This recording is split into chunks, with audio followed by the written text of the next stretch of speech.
はい。じゃあ今日はこの画面に映っているような粒子のシミュレーションを 3JS の TSL を使ってやってみたいと思います。で、これどういうものかっていうと、今このちょっとパラメータをいじるといろいろ動いたりするんですけども、今これ画面上に1万点の、パーティクルがうようよしてるんですけども、それぞれの粒子が他の粒子とお互い力を作用し合いながら、ある条件の下で力を及ぼし合うことによって、こういうちょっと生物っぽい動きをしますよっていうのが今日実装するものです。で、パラメータこんな感じで動かすと、なんか面白い感じで動くんですけども、ちょっと実装する前にざっくりどういうことやってるかっていうのを説明すると、これ今赤黄色水色の粒子が画面上にあるんですけども、この真ん中の赤い粒子に着目したときに、ある影響範囲 R の中に他の粒子が入ってきた場合にお互いが力を及ぼし合うみたいなプログラムを書いてます。で、これどういう力が加わるかっていうのを、決めていくわけなんですけども、例えば、まずはその R より外側だったら何も力を及ぼさない。お互い何も力を及ぼさない。ただ、例えばこの赤い粒子に黄色い粒子が、ものすごく近づいてきた場合は強い反発力を及ぼすとか、あとはこの中間部分ですね。この作業半径内ではあるんだけど、めちゃくちゃ近いわけではないという時は、お互いの組み合わせによってどういう力を加え合うかっていうのを定義してあげて、その力に基づいて、パーティクルを移動させていくっていうような実装になってます。で、その組み合わせっていうのが、例えば、赤い粒子に黄色い粒子が近づいてきた場合、なんかプラス 0.4 の係数をかけますよとか、逆につまりその赤い粒子は黄色い粒子に近づこうとする。逆に黄色い粒子に赤い粒子が近づいてきた場合はマイナスの力を加えますよと。黄色い粒子は赤い粒子が近づいてきたら逃げようとするみたいなこの組み合わせを定義してあげて、その力に基づいて移動させると、さっきみたいな動きをしてくれるというような実装になってます。で、早速実装していこうかなと思うんですけど、これパーティクルライフとか YouTube で検索するとめちゃくちゃたくさん動画が出てくると思うんで、興味あったら検索してみてください。で、あとは、ちょっと僕 3JS はちょいちょい触るんですけど、ちょっとこれ今回 TSL の勉強がてらちょっと実装してみたんで、変なコード書いてたらコメントで教えてください、親切な方。ということでやっていきましょう。早速実装していこうと思います。まずはプロジェクト立ち上げていきます。npm バイトを使っていきます。npm create byte latest で、現在のフォルダーでテンプレート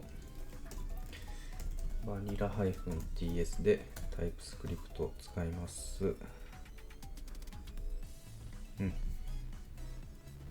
で npm install。 はい、よし。で npm run dev で、よいしょ。はい、立ち上がりました。そしたらちょっとファイルの中整理していきます。タイプスクリプトのアイコンいらない、カウンターいらない。で、これも、こうかな。バイトのロゴいらないと。で、コンソール .log、ハローワールドとか出しといて、OK。で、CSS もちょっと、いじっていきます。はいはいはい。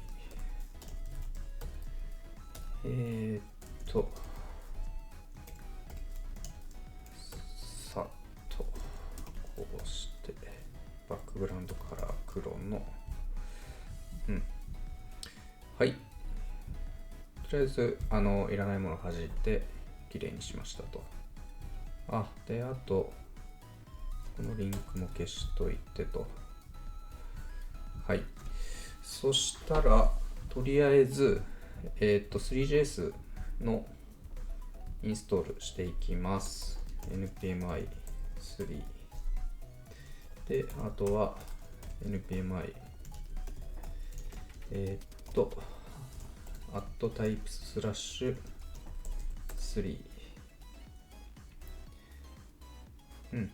で、あとはユニフォームをパラメータで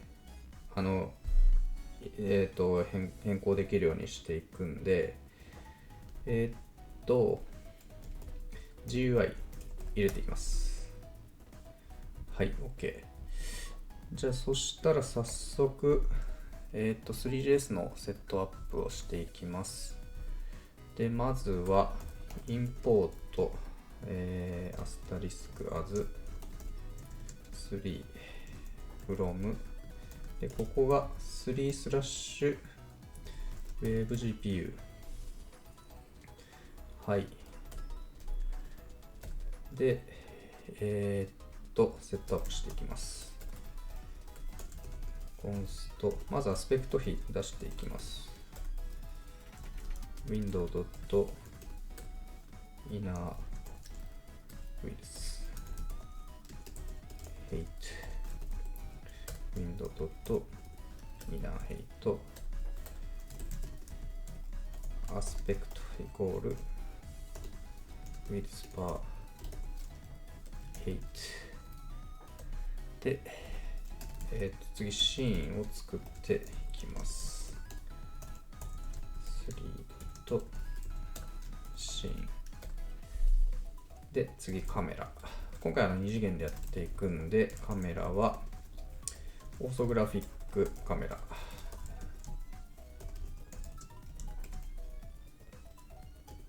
オーソグラフィックカメラで、端っこは、1× アスペクト。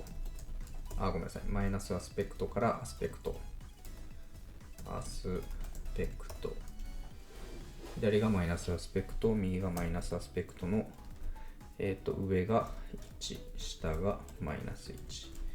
で、ニアが、0.1 のファーが 1.0 とかにしときましょうかね。で、カメラドットポジションドット0を1にしますとしときます。そんで次がレンダラーイコール 3.webgpu レンダラーを用意しまして、レンダラードットセットサイズ、width height でレンダラードット色を決めます。どうしようかな。とりあえずレッドとか入れときましょうか。ドキュメントドットボディドットごめんなさい。ボディドットアペンドチャイルドでレンダラードットドムエレメント。はい。はい。そんで次はアニメーション、アニメイトでレンダラードットレンダラードットレンダーのシーン、カメラ、はい、でアニメートを呼ぶんだけどリクエストアニメートフレームでマイフレーム実行してくださいってやると、はい、こんな感じですね。で、レッド嫌なんで黒にしまして、はい、OK です。これをセットアップとかしておきましょうか。はい。で、じゃあちょっと、適当に適当なメッシュ配置してみましょう。ジオメトリー。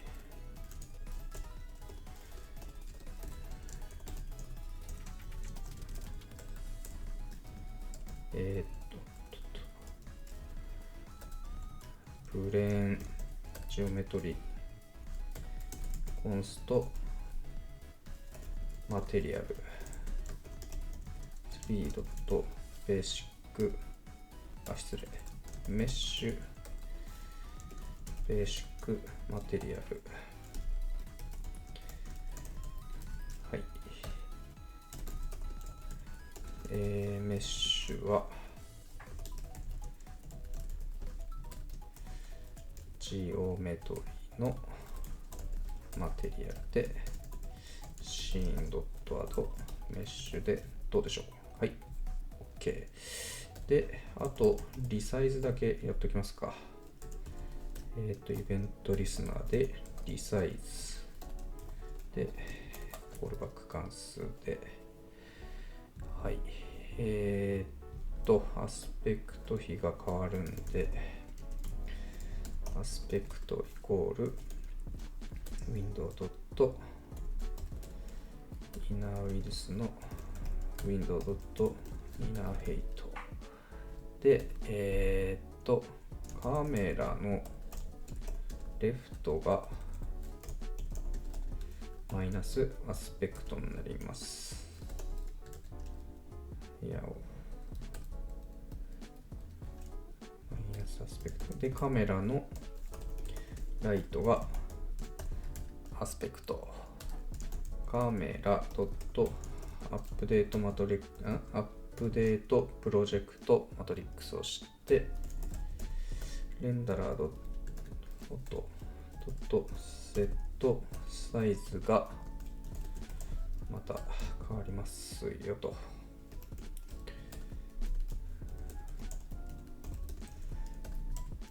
はい、これでどう？はい。じゃあこれで基本的なセットアップが終わりましたと。で、そうしたら今度は、実際に粒子を画面上にランダムに配置していきたいと思います。で、どうしようかな。このように書くか。まずは、パーティクルカウントイコール、さっき見せたやつは1万点でやってるんですけど、これちょっとご自身のパソコンのスペックに結構依存しますんで、とりあえず3000ぐらいで今やっていこうかなと思います。はい。で、そのパーティクルのポジションを格納するためのバッファーを生成していきたいと思います。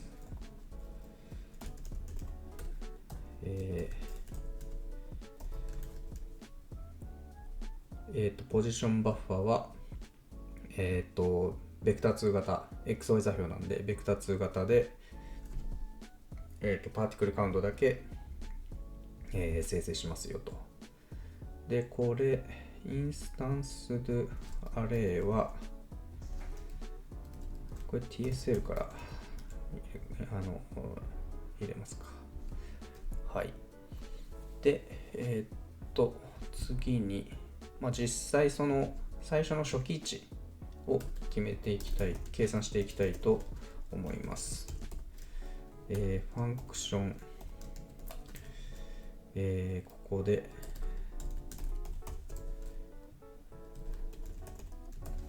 イニシャルコンピュートとか書いとくか。はい。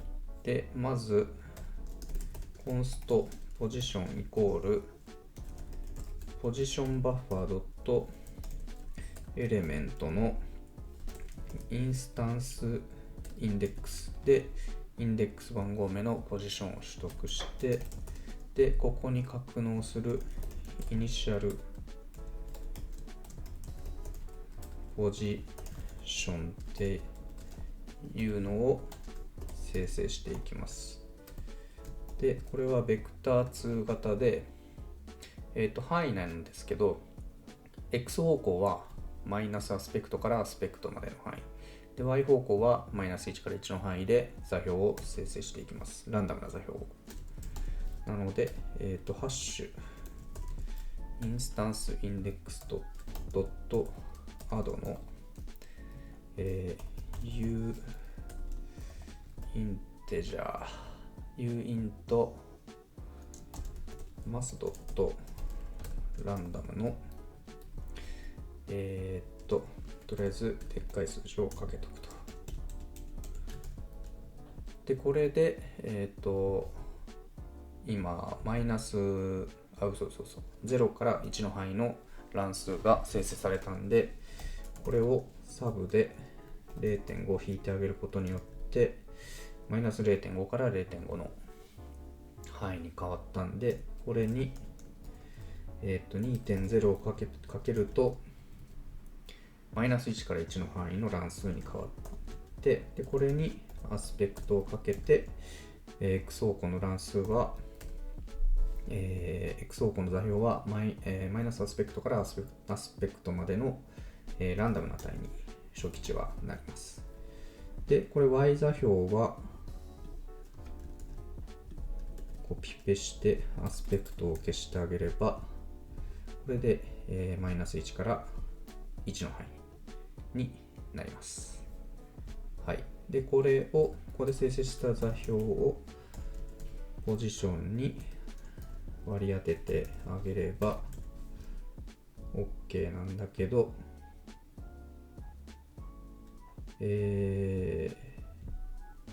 何かエラーが出てますよと。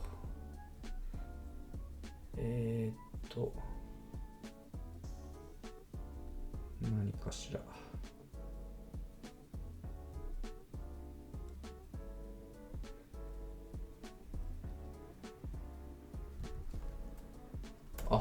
アサイン、失礼しました。こうですね。はい。で、これを計算していきます。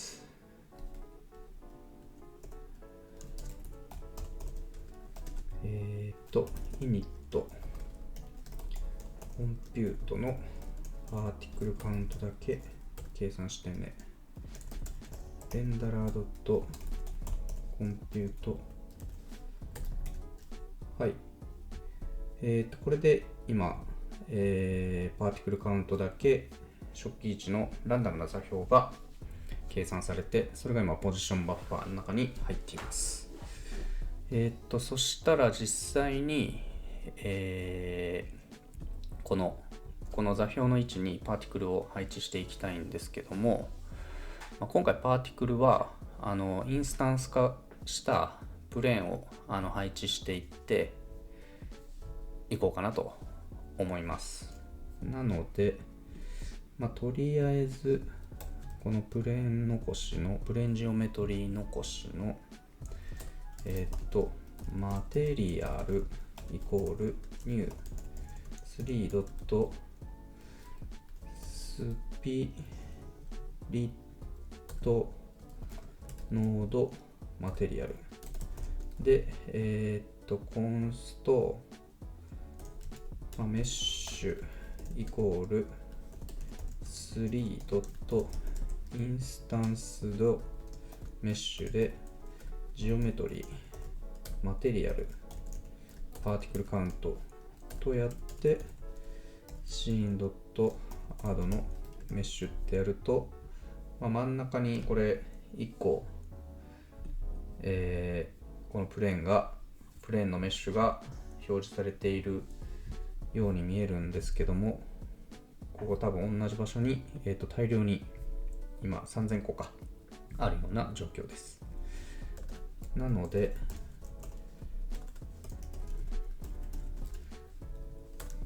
計算したポジションを割り当てていきたいんで、マテリアルドットポジションノード、イコールポジションバッファードットトゥ間違えたトゥアトリビュート、こうかなってやると、全体に広がるんですけど、そもそもこのプレーンが大きすぎて今真っ白になっちゃってるような状況です。なのでマテリアルドットスケールノード、イコールこうかな、フロート 0.01 とかしてみる。はい、これでなんだパーティクルの配置が完了しました。で次はどうしようかな。そしたら先ほど見せたこの3000点のパーティクルを今度はタイプ別に分けて色分けしていこうと思います。で今回6タイプでやろうかなと。好きな数字でいいんですけど、6タイプ設けていこうかなと思います。よいしょ。なので、タイプバッファーというものを作って、インスタンスアレイの、はい、こうですね。で、初期化してあげます。タイプイコール、ポジション、タイプバッファードットエレメント、インスタンスインデックス。で、6種類なんで0から5の6個の数字のランダムな数字を生成して割り当てていこうかなと思います。ランダムタイプ、ハッシュインスタンスドインデックス、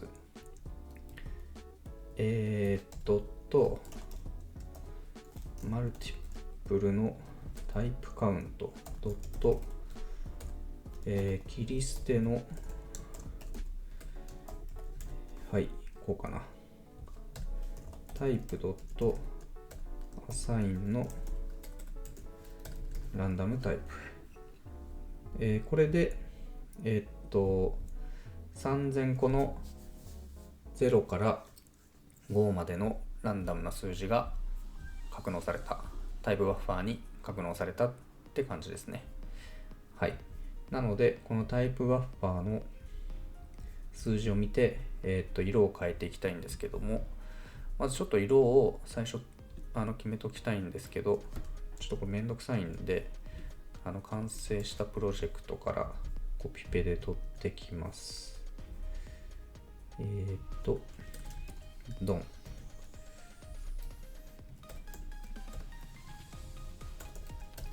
はい、こんな感じ。0から5番目の色を今用意しました。で、これを、割り当てていくと。で、どうやるかというと、マテリアルドットカラーノードで、ファンクションを実行しますと。そんで、タイプイコールタイプバッファードットエレメントインスタンスインデックスでタイプを取得して、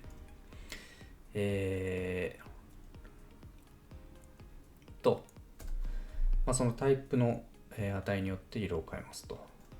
で、まず、なんか初期値は適当に、なんか黒とかにしといて、よいしょ。で、スイッチ分を書きます。もし、タイプの値を見て、ケース、タイプが0だった場合、カラードットカラーゼロと。で、これ今ちょっとタイプエラー出るんですけど、一旦気にせずダーッと書いちゃいまして、やべで、1、2、3、4、5。はい。1、2、3、4、4、5。で、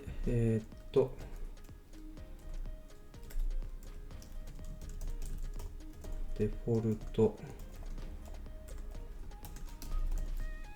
カラーゼロとかやっといて、はい、こんな感じ。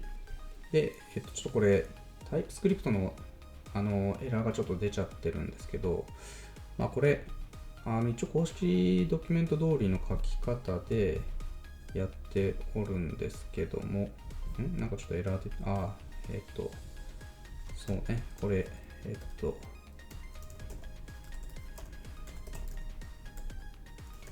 リターンからね。はい。一応これで機能はするんですけど、型のエラーが出て、で、まあ、公式ドキュメント見ても、この書き方でいいんですが、まあ、一応ね、こうやると、エラーは出ないけど、こっちでエラーが出ると。はい。なので、仕方がないので、ts イグノアします。で、まあ、これ別にif 文も書けるんで、if 文で書いてしまえばいいんですが、まあ、ちょっと今回はこんな書き方でやります。はい。まあ、そんな感じで今、パーティクルを6種類に分類分けしました。はい。なのでというか、次は、今度実際このパーティクルを動かしていこうと思います。で、それは、この辺で書こうかな。アップデート、コンピュートとか書いて、アップデートイコール、はい、こんな感じ。まずですね、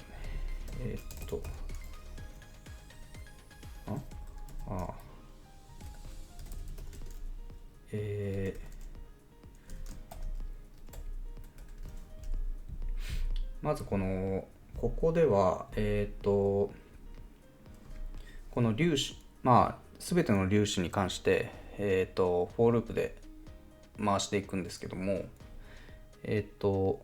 ある粒子からその自分以外の粒子との距離を見て、その距離に応じてお互いが力を及ぼし合うみたいな、計算をここでやっていきます。はい。で、なので、まあ、ループをしていくんですけど、まあ、とりあえず一回、ちゃんとこのコンピュートシェーダーが動くかどうかを、検証するために、ポジションバッファードット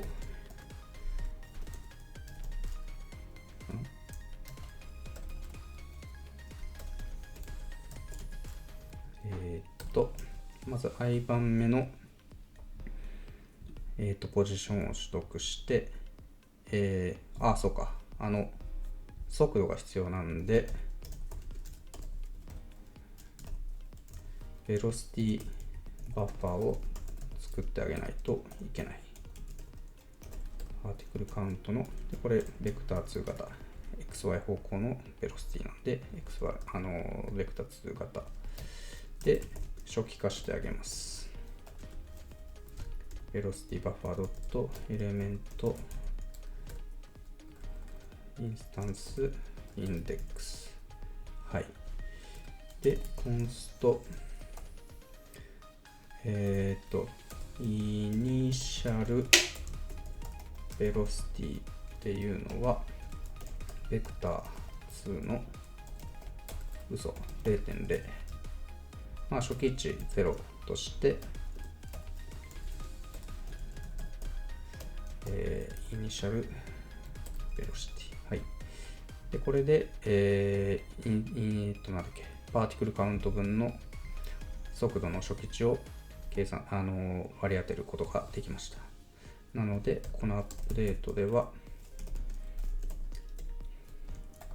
i 番目のベロシティをポジションバッファードットエレメントインスタンスとインデックスで取得しますと。で、試しにちょっと重力とかで移動させてみましょう。グラビティイコールベクター2の 0.0 マイナス 9.8。で、これが加速度だから、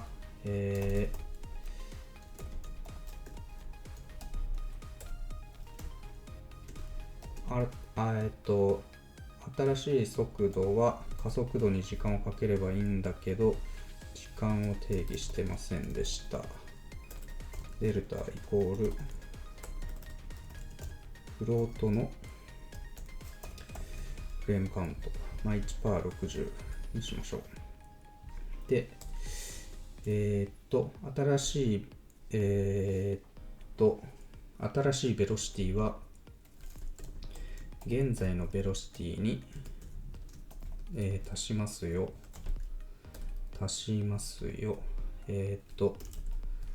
加速度かける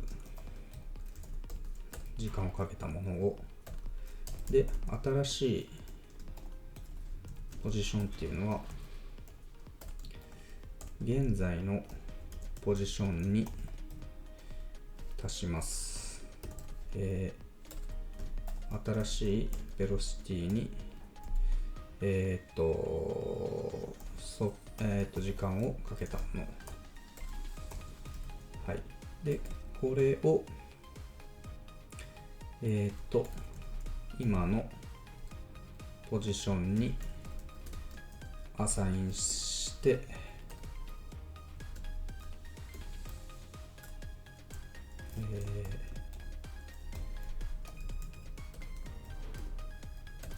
はい。これで、重力の計算をしてくれるんですが、これを実行しないといけない。アップデートの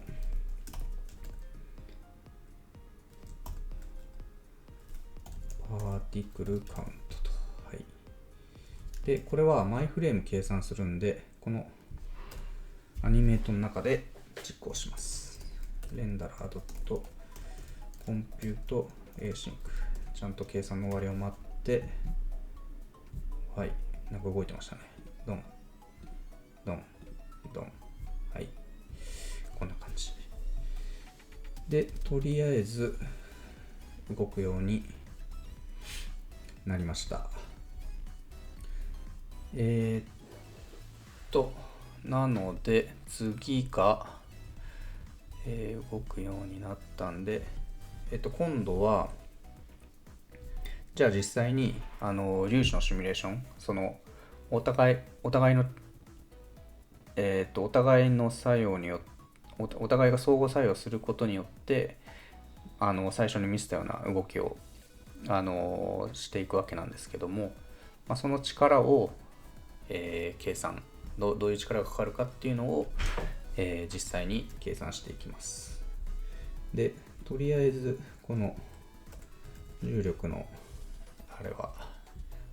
やつは、置いといて、でざっくりこの中で計算することっていうのは、まず、i 番目の粒子があったとして、最初にもちょっと説明したんですけど、i 番目の粒子があって、この影響範囲 R の中に入ってきた粒子との、距離を計算して、その距離に応じてどういう力がかかるかっていうのを、ざっくり計算していきます。はい。なので、まず、なので、そのすべての自分以外のっていうか、すべての粒子に対して、フォーループを回して、その距離を求めていく必要があります。なので、フォーループを回していこうと思うんですけど、とりあえずタイプも取得しときます。ごめんなさい、これ。こうですね。はい。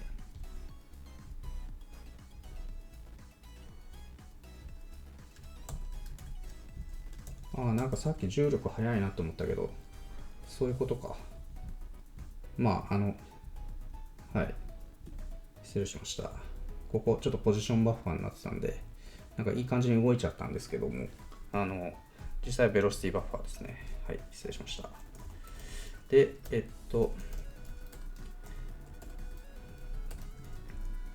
はい。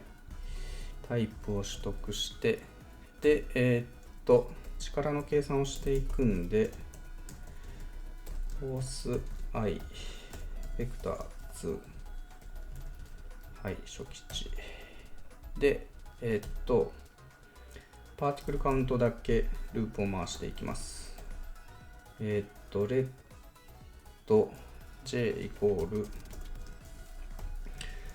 ループカウントの初期値0を入れてあげて、で、ループしていきます。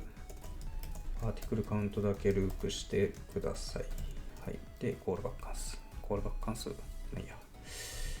で、まず、一番最初に、パーティクルカウントだけループをしたときに、もし、相手の粒子が、イコール、インスタンスインデックス。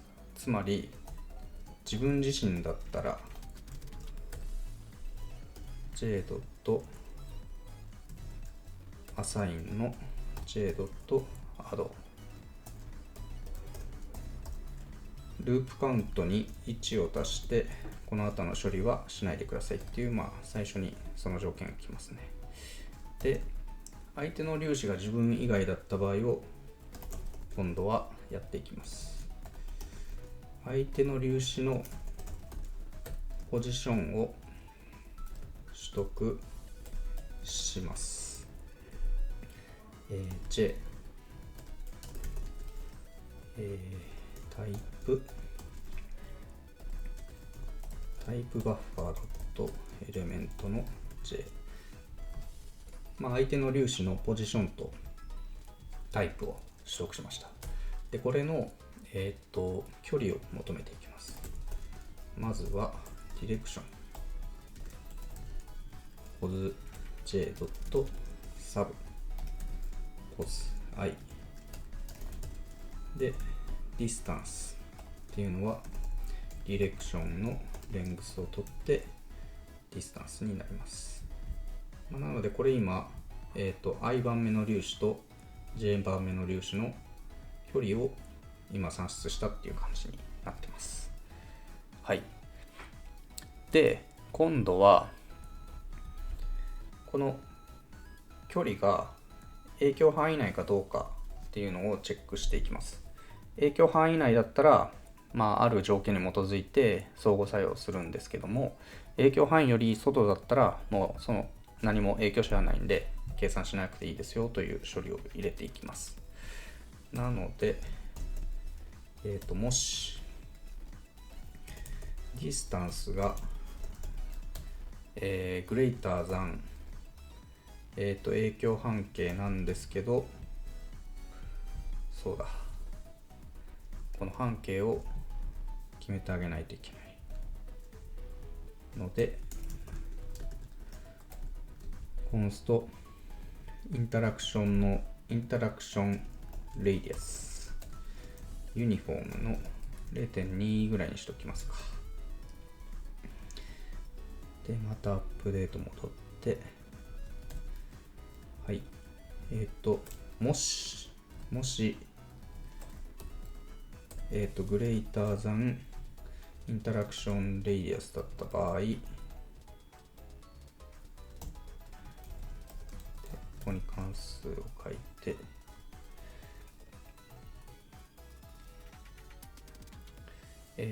この処理ですね。ループカウントを1増やして、この後の処理はしないでください。っていう感じにしていきます。はい。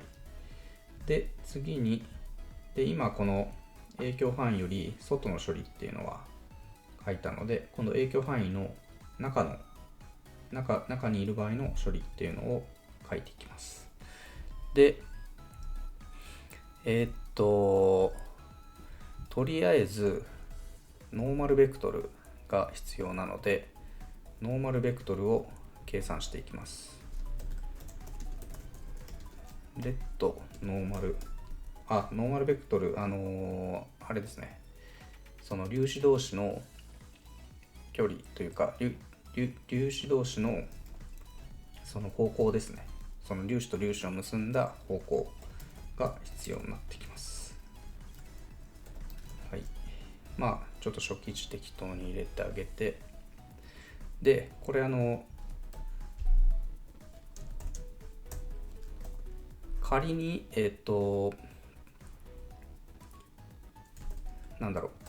仮に距離が0になっちゃった場合に、ベクトルをノーマライズすると分母が0になっちゃうんで、ちょっとその 0だけ逃げとくように書いておきます。適当にこうやって、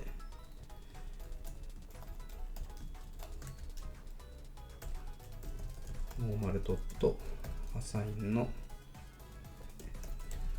ノーマライズディレクション。そうでなかった場合、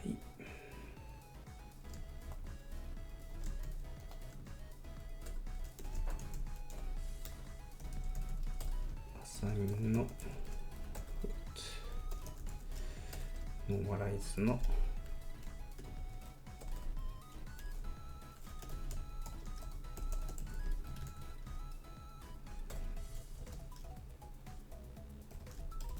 なんか適当に、ちょっと怪しいですけど、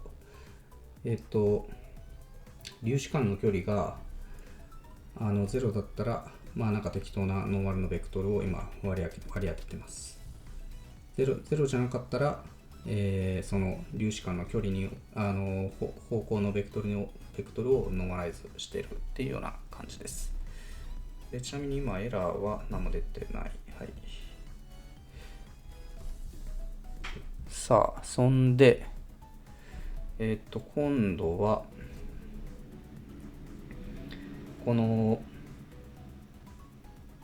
影響範囲内でどういう力が加わるかっていうのを計算していくんですけど、この影響範囲内の中でもその距離に応じて、めちゃくちゃ近い時とこの遠くに離れた時とで力のかけ方が変わってくるんですけど、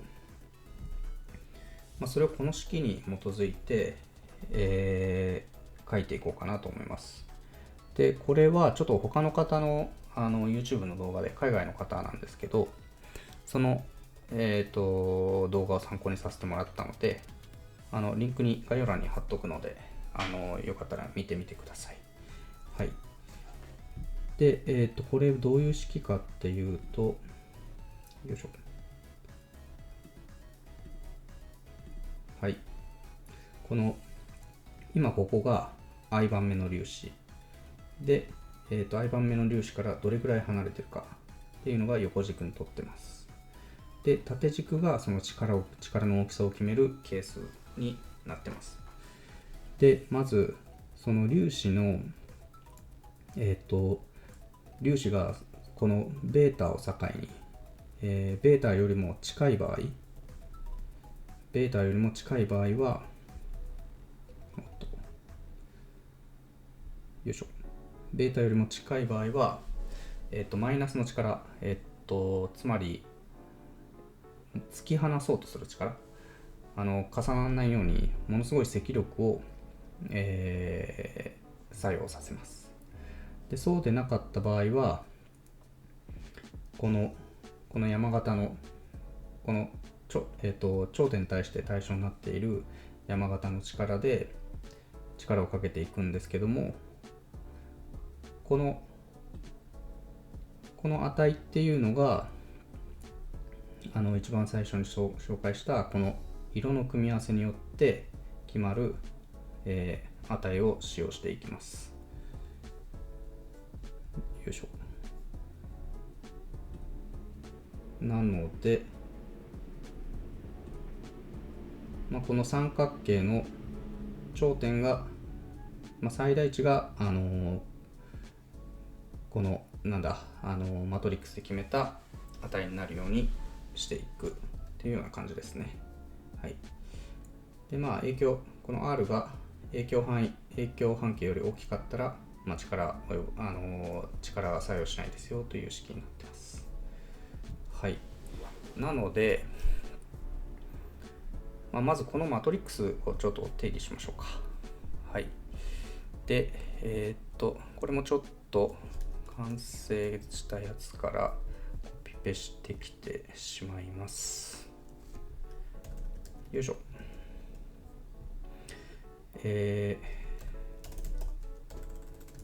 はい。で、これが今、1次元配列なんですけど、ちょっとここでいい感じに改良してて、36個ですかね。6×6 の36個の、要素になってます。今回のタイプが6種類あるんで、6×6、はい、になってます。で、これを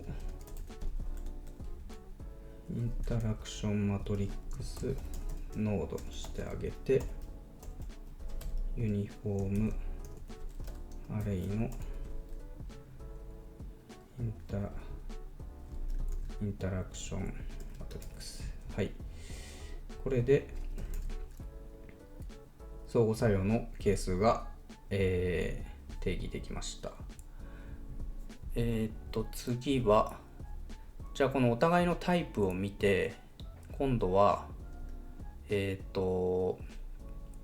この係数を取ってくる処理を書いていきます。で、なので、インデックスを計算するんですが、タイプ i 番目のタイプに、u イントタイプカウントアドタイプ j ってやると、この i と j のタイプによって、その該当するさっきのマトリックスのインデックスが取得できます。で、その値を実際取ってくるわけなんですが、インデックスで、はい、これで、この実際の数字がですね、取れてきます。はい。で、次に、実際この距離に応じてどういう力がかかるのかっていう、この部分を実装していきます。で、まずは、影響半径を正規化していきましょう。0から1にね、正規化していきます。はい。で、レッド、その力を決める係数を、とりあえず最初 0.0 で置いといて、はい。最初まず0からベータの範囲の時、この式ですね。もし、r.less than ベータなんですけど、そうだ、ベータを決めていなかったので、決めてあげます。コンストトランジションレイディアスかな。ユニフォーム。この辺かな。トランジションレイディアスでいいか。はい。ちょっと冗長ですけど。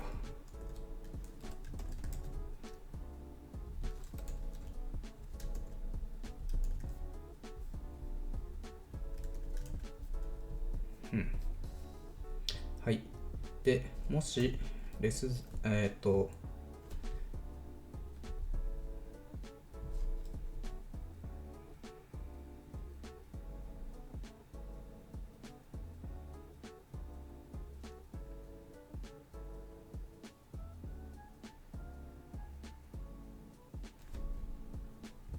もし、粒子間の距離がベータより小さい場合の処理を書いていくんですけど、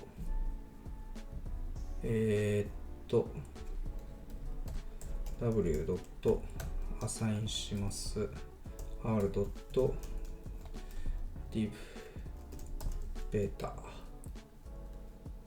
ドットサブの 1.0。 はい、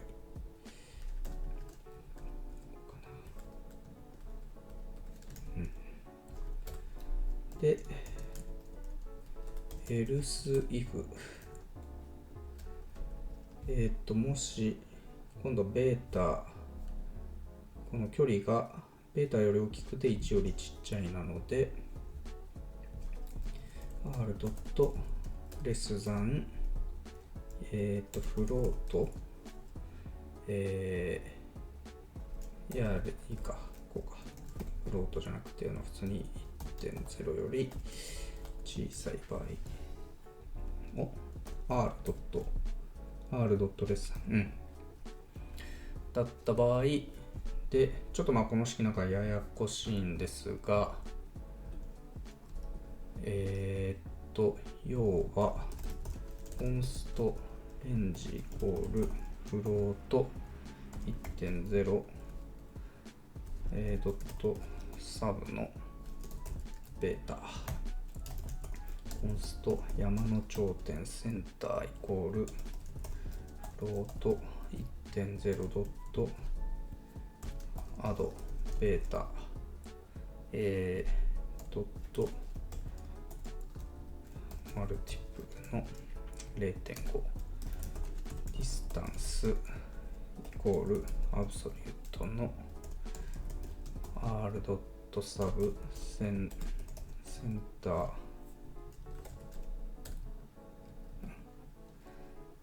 ターのドットマルティプル 2.0 のディワイドのレンジW のアサインの K ドットマルティプルのフロート 1.0 ドットサブディスタンス、これと同じことですね。はい。で最後にR が1より大きいとき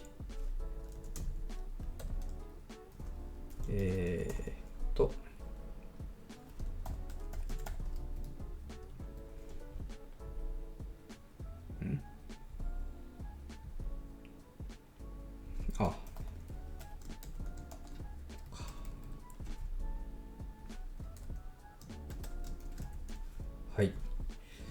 これでこの W がこの粒子間の距離に応じて W が求まる処理が書けました。はい。なので最後これを力に変えていきましょう。force i ドットアサインforce i に足しますノーマルかけるノーマル、粒子間のベクトルの方向に W をかけて力にしてでちょっとこの力の大きさを調節したいような気がするので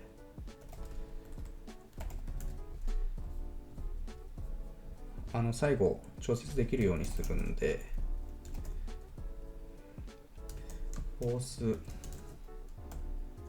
スケール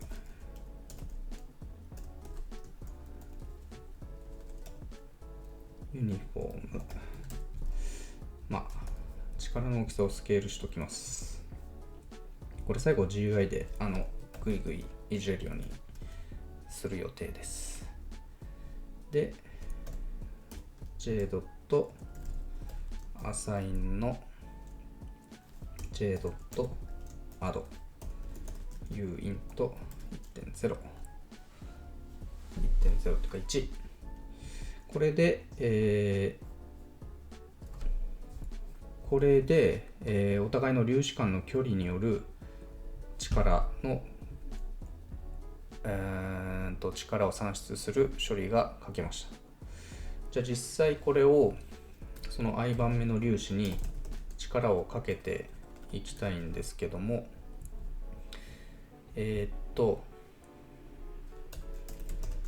コンスト嘘レッドニューベロシティっていうのは現在の i 番目のベロシティに足しますよ。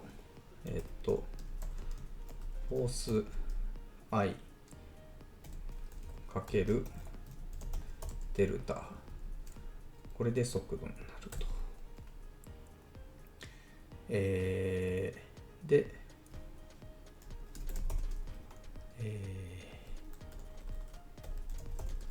新しい位置っていうのはポジション i ドットアド、新しいベロシティに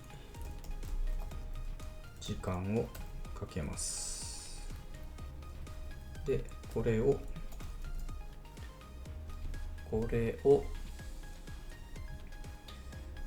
らを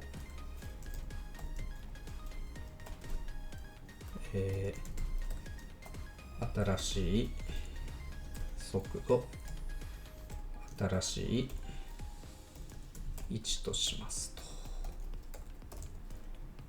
はい、これで動きましたね。一応動いたんですけど、ちょっとここで、速度に減衰をかけていきます。はい。フリクションファクター 0.7 として、速度、新しい速度に、ニューベロシティドットアサインニューベロシティドットマルティプルのフリクションファクター。はい。これでちょっと滑らかになりました。はい。そんで、あとは、ちょっと画面外に行ったらいなくなっちゃうの嫌なんで、この端部に来たら反対側の端部にこう移動するように処理を加えていきたいと思います。ここですか。もしニューポジション .x がグレーター3、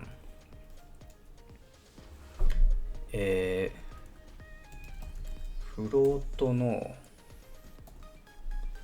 マイナス 1.0 かけるアスペクト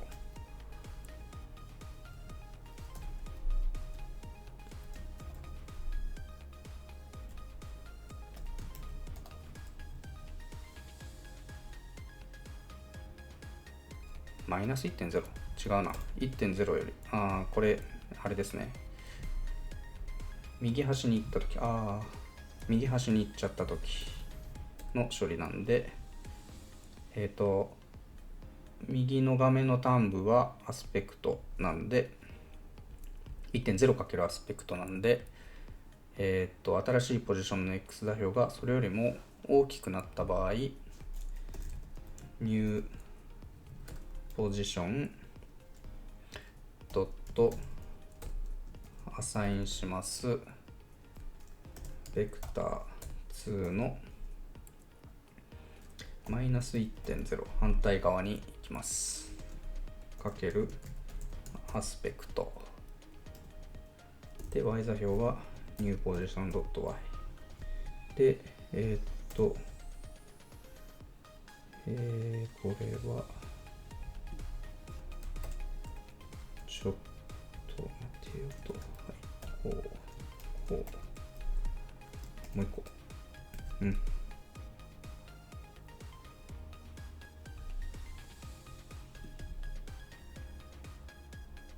はい。ああ、これこうか。で、こう、こう、こう、こう、こう。ほっ。よし。で、これを上下左右4方向について書いていきますが、ドット else if ドット else if ニューポジション、今度はセーフを反対させて、よ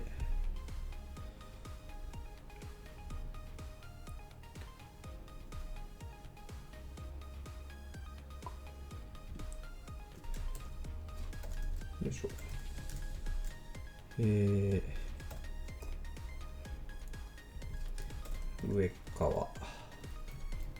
上側の処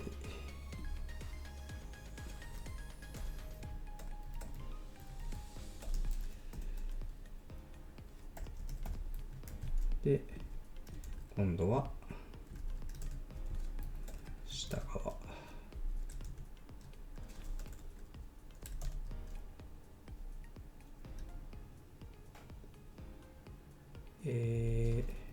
マイナス。こうかな。うん。あ、失礼。こことここはレスザン。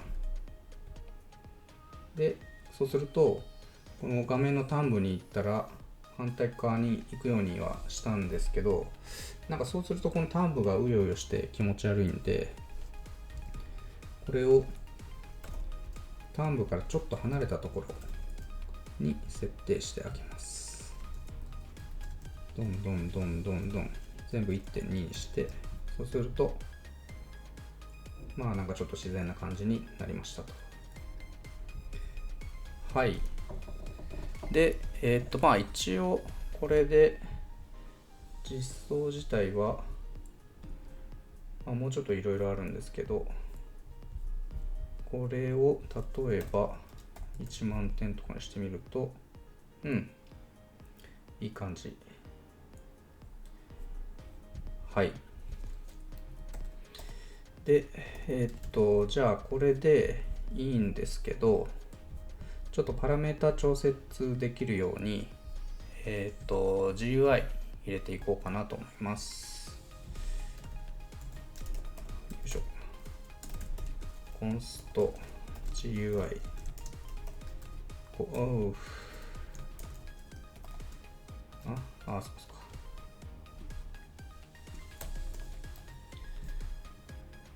こ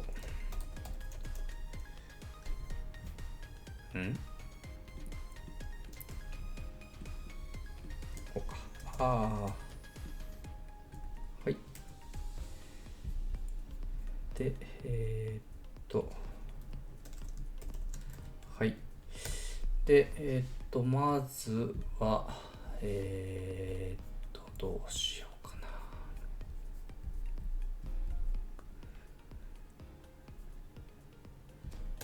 コンスト、パーティクル、フォルダーとか作るか。GUI ドットアドフォルダー。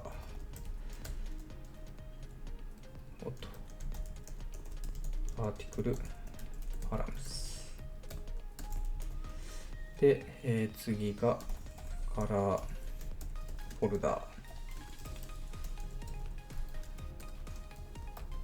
ー。カラー。はい。で、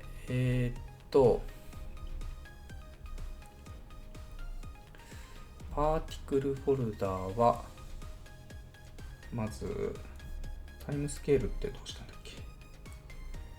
この、ちょっと時間も今、60分の1で固定してるんですけど、調節できるようにします。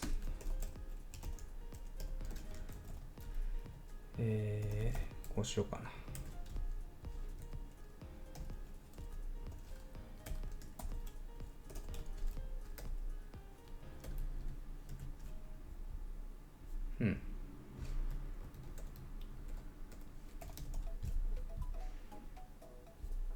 聞いてる。はい。で、デフォルト値は、0.4、0.4 にして、調節しよう。そしたら、パーティクルフォルダードットアドタイムスケールバリュー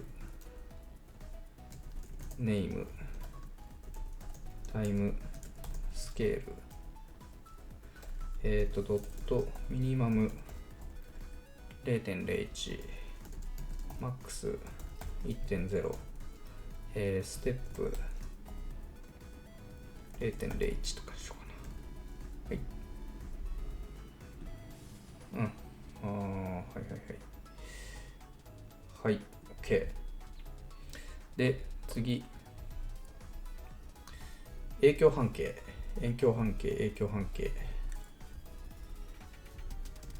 よいしょ。影響半径もやりたい。よいしょ。影響半径も変えていきたいんだが、これもこんなもんか。よいしょ。なんか、大きくなった。ちっちゃくなった。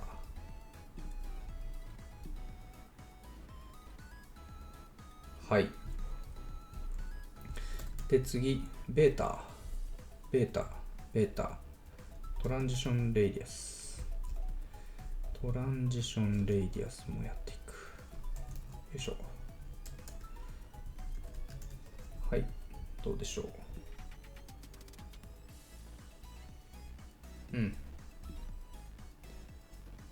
いい感じですね。はい。OK。で、あとは、フォーススケール。フォーススケール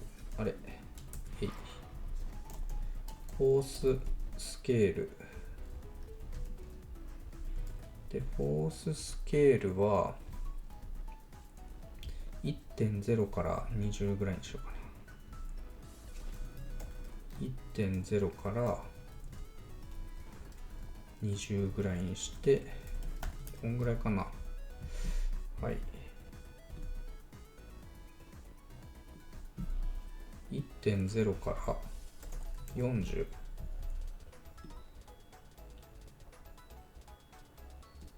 なんかまあ、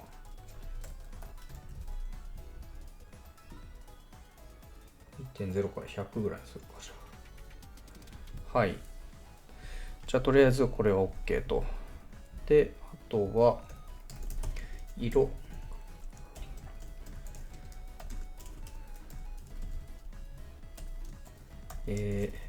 カラー。作ってたか。はい。で、色は、カラーフォルダードットアドカラー、カラー0のバリュードットネームカラー0。よいしょ。1、2、3、4。4。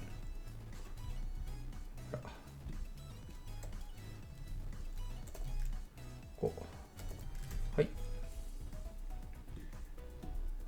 よし。動作してる。はい。じゃあ、一応、これでもいいんですけど、ちょっとここから先はなんでしょう。装飾といいますか。ちょっとこのパーティクルの大きさを操作したり、パーティクルのデザインをちょっとだけ変えるのをやってみようと思います。で、まずちょっとスケールいじりますかね。これコピペしてきて、はい。粒子の番号によってちょっとだけスケール変えてみようかなと思います。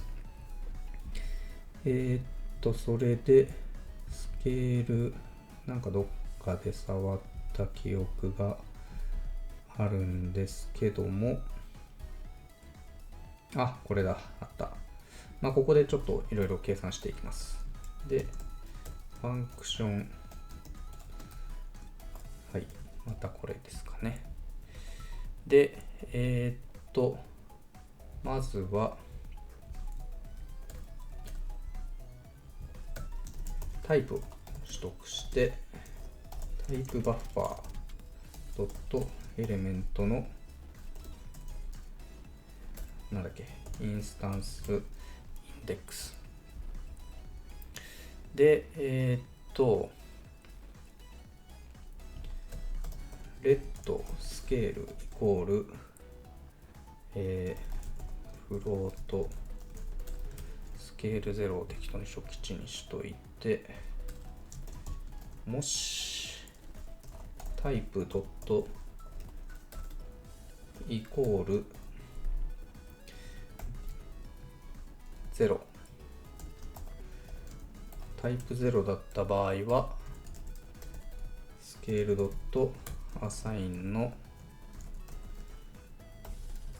スケール0をアサインしていきますと、else if タイプドットイコール1の時は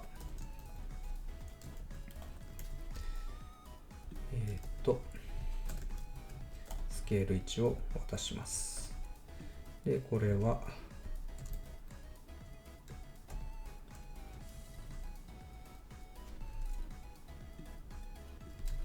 コピペして2345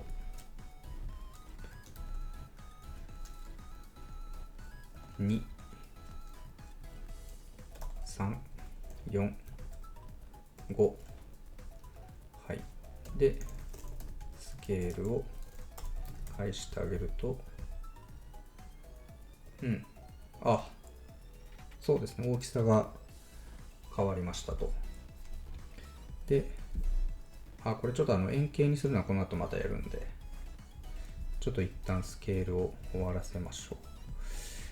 で、このスケールも一応操作できるようにしていきます。パーティクルフォルダードットアドスケール0バリュードットネームスケール0ドットミニマムが 0.01 くらいかな。で、マックスは 0.05、ステップを 0.001、はい。動いてる。よいしょ。で、1、2、3、4、5。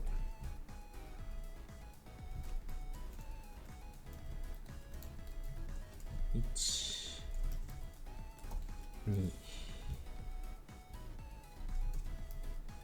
3、4。はい。どうでしょう。動いてる。大丈夫そうですね。はい。じゃあ今度は、この、今プレーンを割り当ててるんで、ちょっと四角くなっちゃってるんですけど、ちゃんと丸にしていこうかなと思います。で、ちょっと普通の丸と、なんかちょっとドーナツ型のやつとか、作ってみようかなと思います。で、それはどうやるかというと、まあこれも本当フラグメントシェーダーの話になるんですけども、この、まあ、オパシティノードをいじっていきます。こうかな。はい。まあ、まずはいつも通りタイプを取得して、はい。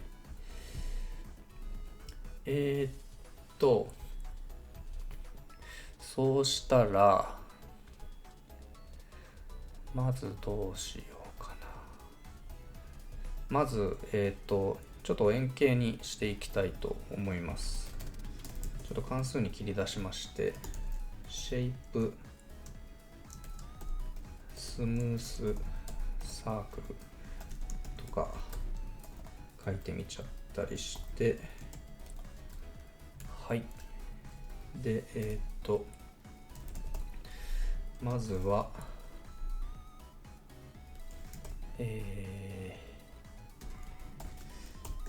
UV ドットよ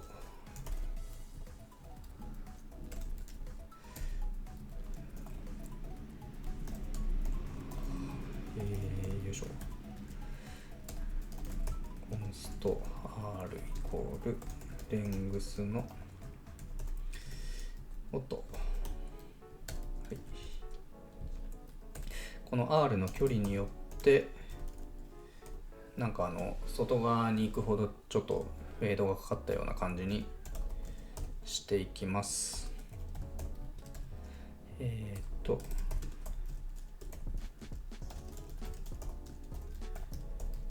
はい。よ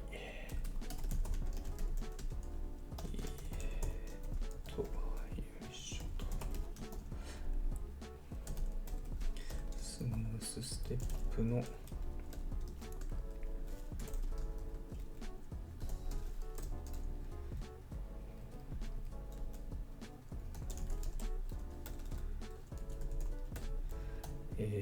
はい。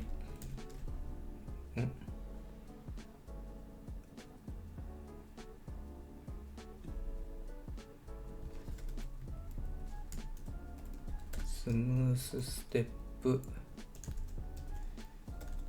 ラディアスエッジの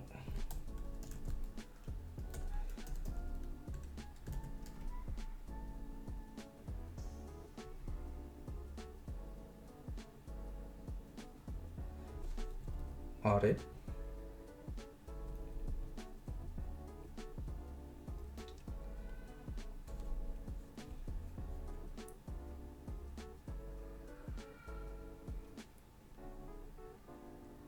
失礼しました。ちょっと違うところからインポートしちゃったんで、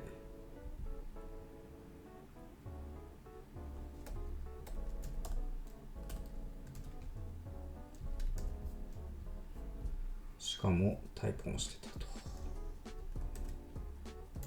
はい。で、リターンベースドットクランプの、はい。で、サークル、はい。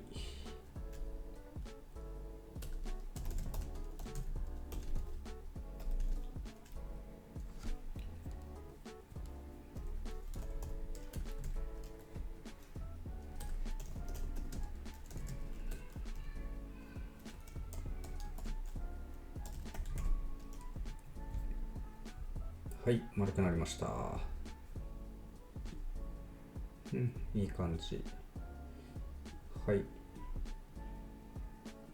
で、今度は、ちょっと、まあ別にこれでもいいんですけど、なんかいくつかドーナツ状のものを作ろうかなと。シェイプ、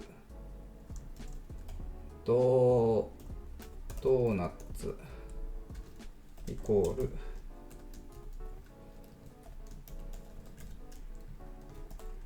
失礼。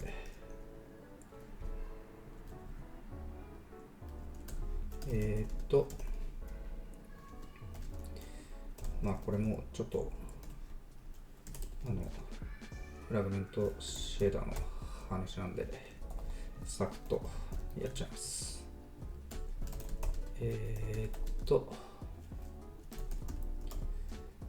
ングスの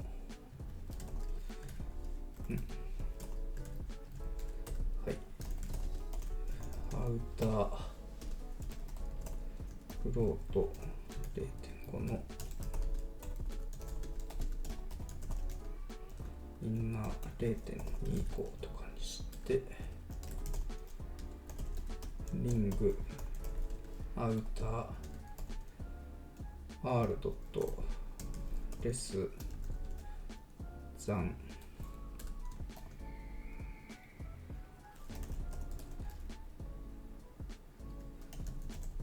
ドットセレクト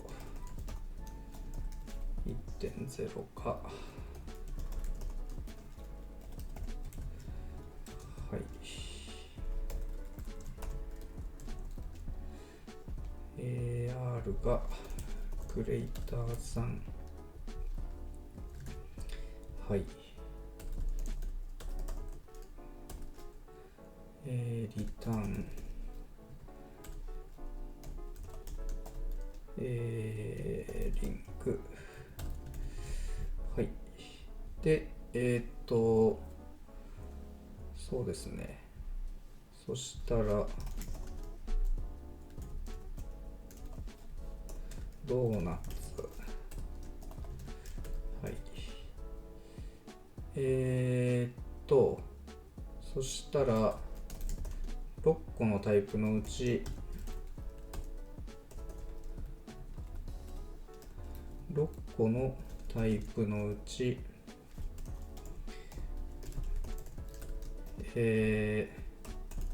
半分01グレイターザンあれこれ2入るんだ。まあちょっと見てみるか。すべての一応半分はこのドーナツ型にしようかなと思います。コンストマスクイコールイズドーナツアート失礼セレクトドーナツサークルはいこれでどうでしょう。おっと何かがおかしい。こうかな。はい。そうですね。今この黄色と緑と白か。これが今ドーナツ状になったっすね。はい。そんな感じで、あとなんかやることあったかな。まあ一応これで完了ですか？完了ですね。ちょっと完了済みのプロジェクトをちょっと今見てやり残しがないか。